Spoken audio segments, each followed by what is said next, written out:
A new creation. Hello, Malcolm here. Welcome to Quiet Time Coaching, episode 520. This series is the new creation, part 12. And today, part 2 of new creation, new change. Today, talking more about what it means that since we are a new creation, we can change. And how does that happen? I'm going to explore that a little bit more today. We learned last time that change is empowered by God, aimed at Christlikeness and enabled by Jesus.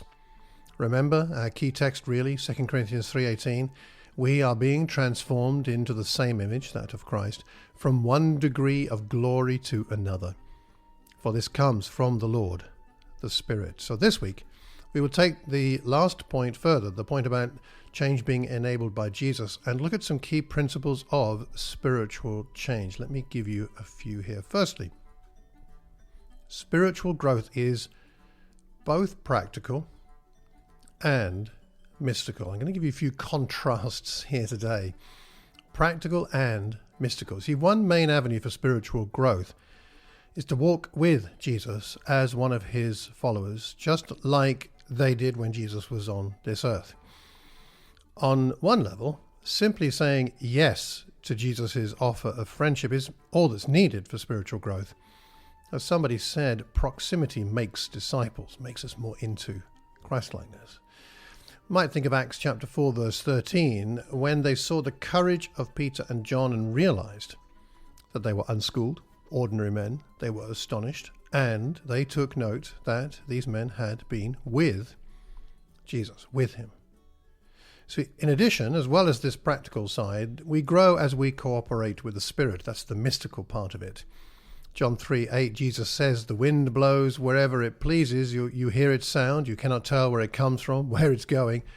So it is with everyone born of the Spirit. And I think true of those growing now that they have the Spirit. There's something mystical and something practical.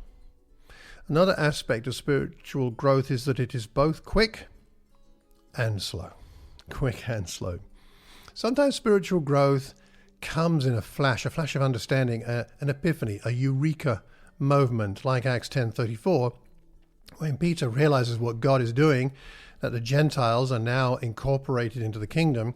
He says, I now realize how true it is that God does not show favoritism. He gets a flash of inspiration and it helps him, I think, to grow.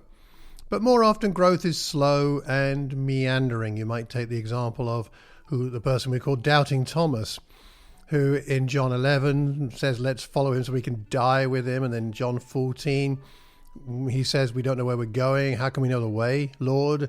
And then, of course, later he says, well, unless I can see the marks in his side and his hands, I'm not going to believe. Eventually he comes to the understanding, my Lord and my God, in John 20, but it takes him a while.